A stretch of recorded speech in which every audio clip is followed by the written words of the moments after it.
I'll take the win.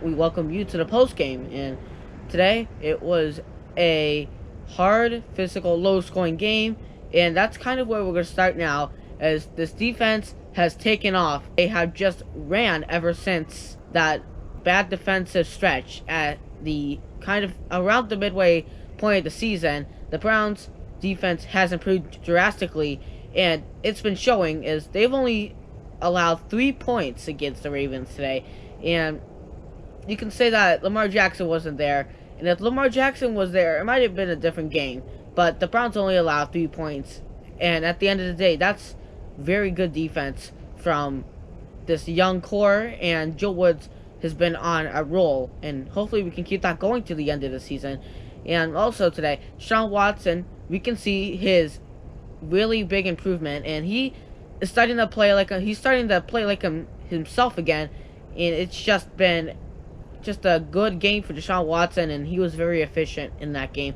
No turnovers, and yeah, just a very good game from Watson, and he's also on a little bit of a roll here. Yeah, run game, not the largest impact, but they were there today. And then special teams today, they were up and down. I'm going to be honest with you. Justin Tucker missed 2. One of them was blocked, and the other one was just a wide to the left miss. And then Cade York today, he also missed 2 field goals, both of them, which one was pulled left, and the other one, I don't even know, just like missed completely. And special teams overall, this game was up and down, and it was just kind of very in the middle day for that aspect of the team. Overall, just a pretty good performance by the Browns, although they got to make more kicks, and hopefully they can take this to the next week. Now let's take a look at the game stats here. Tyler Huntley, 17 for 30, 138 yards, and 1 interception. He didn't throw for any touchdowns. That's how you know that this defense was playing real well. Deshaun Watson, 18 for 28, 161 yards, and a touchdown.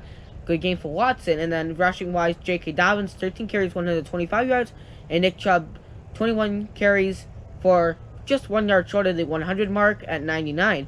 And receiving, Mark Andrews was the leading receiver for Baltimore today. 3 receptions, only 31 yards. And again, this defense really locked down on Mark Andrews, and it paid off today. And Mark Cooper, 4 receptions for 58 yards. And then Donovan Peoples-Jones also had 4 receptions for 31 yards, and he scored the only touchdown the Browns got in that game, which would put them up 13-3. There you go. Now let's take a look at the box score here. And first downs, Browns have more, 19-17. Total plays, Browns have more, 64-61. Total yards, the Ravens actually had more, 324-283. Total drives, 9 apiece. Yards per play, Baltimore was averaging more.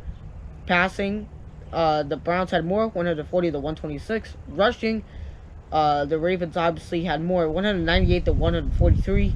Red zone, the Ravens were 0 for 2, and the Browns were 1 for 4. Penalties, Ravens 3 for 25 yards, and the Browns very good job for the Browns. They only got 3 penalties for 32 yards. Turnovers, Ravens got 2, 1 on a fumble and 1 on an interception, and the Browns, no turnovers happening there. Defensive special teams touchdowns, not a lot happening there.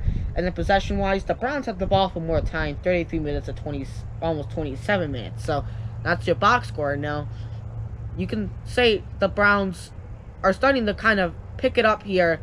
But unfortunately, it's probably too little too late here. Is coming before that game, the Browns had a less than 1% chance to make the playoffs, at 0.4% chance. Now, currently, stand in position number 12, which is 4 positions away from the top of the bubble and 5 positions away from the bottom wild card spot. So it's going to be a real hard task for the Browns to get back up there, and the Browns have to move on top of the Raiders, Jaguars, Jets, and Patriots, and then the Dolphins, who have the bottom wildcard spot. And honestly, that is probably not going to happen because the Raiders have the tiebreaker over the Browns. The Jacksonville Jaguars had the tiebreaker over the Browns. The Jets won against Cleveland. The Patriots won against Cleveland, and the Dolphins won against Cleveland. So all of those teams that I just mentioned right there are going to have an overall worse record than we do at 6-8. And that's going to be not only very hard, but it's frankly very hard for them to get below us in the playoffs. And it's going to be a very, very difficult climb for Cleveland at this point. And if any of those teams win, it's probably game over for the Browns, I would imagine. And the Browns are probably going to have to start looking next season if that happens. But for now, we're going to have to worry about next week, though. And not really next week, but this Saturday, on Christmas Eve, the Browns are going to go and play the New Orleans Saints. Can the Browns win this game? I think the Browns will win this game. However, I think it will be another close one. But that's going to do it for the video. Browns win by a final score 13-3 in Cleveland, and we will see you after Christmas for the post game of the Browns and Saints game. And yeah, see you guys in the next post game show, and yeah.